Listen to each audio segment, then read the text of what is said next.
सरकारों और उद्योगपतियों के एक नए खेल का आज भांडाफोड़ करते हैं और आपको बताते हैं कि आपकी मेहनत की खून पसीने की कमाई को ये लोग मिलकर के किस तरह से चूसते हैं, किस तरह से चाटते हैं, किस तरह से हजम कर जाते हैं और आपको मालूम भी नहीं पड़ता, क्योंकि मीडिया चैनल्स ने ये कसम खा रखी है कि आपके काम की कोई भी चीज वो दिखाएंगे नहीं।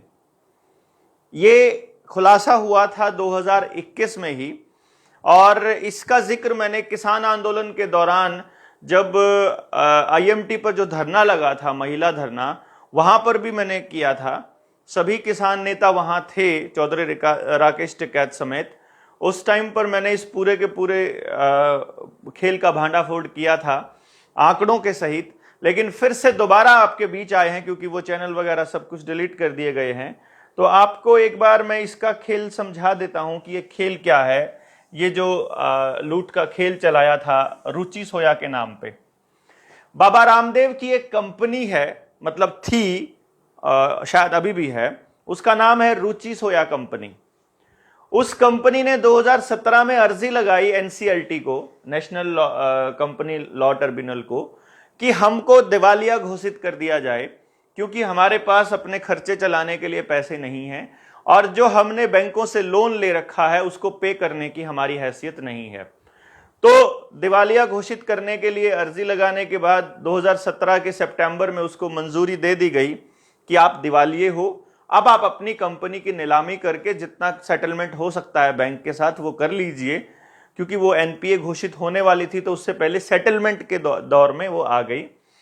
टोटल 12,146 करोड़ रुपए, यानी इतने रुपए जो थे, इतने रुपए का लोन था उस कंपनी के ऊपर, जिसमें से ज्यादातर लोन पीएनबी से था और 1816 करोड़ रुपया, 1816 नहीं है ये, 1800 करोड़ आप इसको मान सकते हैं, 1800 करोड़ रुपया जो है ये एसबीआई से था। अब एसबीआई ने क्या किया, एसबीआई के साथ साठगांठ करके 883 करोड़ रुपए में सेटल कर लिया गया। एसबीआई का जिक्र मैं जानबूझ के कर रहा हूं क्योंकि आगे आने वाले में एसबीआई का बड़ा रोल होगा। यानी उस एसबीआई ने यह मान लिया कि रुचि सोया की अब हिम्मत और औकात नहीं है पे करने की, और वो अब दिवालिया कंपनी है, उसका इतना इसका जुगाड़ है उतना ले लो, नहीं तो ये भी जाते रहेंगे। तो ये कहकर के 883 करोड़ रुपए में सेटलमेंट हो गया। यानी लगभग हमारे बैंक को, एसबीआई को, यानी आपका खाता अगर एसबीआई में है तो आपको 1000 करोड़ रुपए का नुकसान हो गया। उसके बाद उसके कुछ नीलामी के वक्त जब उसको इजाजत मिल गई अपनी कंपनी बेचने की, तो उस टाइम पे उसी कंपनी पे, रुचि सोया कंपनी पे ही पतंजलि ने बोली लगा दी।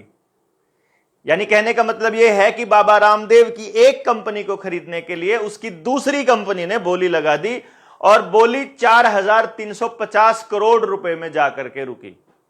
यानी कि उस कंपनी को 4350 करोड़ रुपए में बाबा रामदेव ने खरीद लिया, दूसरा कोई और वहां पर उसको खरीदने के लिए आया नहीं, जिसमें से 3250 यानी 3250 करोड़ रुपए का लोन उसे बैंकों से ही मिल गया।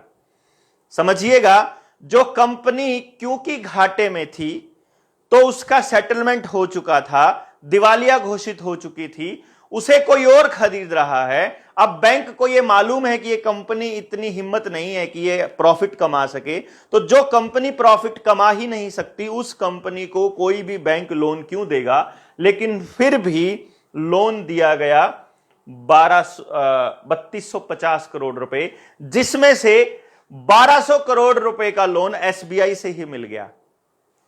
समझ सकते हैं, यानी जहां पहले एसबीआई ये मान चुका था कि ये नहीं पे कर सकते हैं, 1000 करोड़ रुपए का नुकसान यहां पे हुआ और 1200 करोड़ रुपए इसने बाबा रामदेव को फिर दे दिए दोबारा से। और उसके बाद इसके 5 महीने बाद जिस शेयर की कीमत 17 रुपए थी 1535 रुपए हो गई। आप ये समझिएगा कि उसी दौरान पामोलिव ऑयल का एक्सपोर्ट बैन कर दिया गया, देश से बाहर ना जाए, बाबा को ही मिल गया खरीदने के लिए, और उसका जब इस्तेमाल करने लिए इसी में डील करते थे। और आपको बताएं कि जो कंपनी 2019 में जिस टाइम उसकी नीलामी हुई उस वक्त 3450 करोड़ रुपए की थी, मात्र 2 साल में केवल 2 साल में 2021 में वो कंपनी 35,360 करोड़ रुपए की हो गई। 35,360 करोड़ रुपए की। और उसके बाद बैठे बिठाए बाबा ने 2 साल में 31,910 करोड़ रुपया कमा लिया, यानी लगभग 32,000 करोड़ रुपया।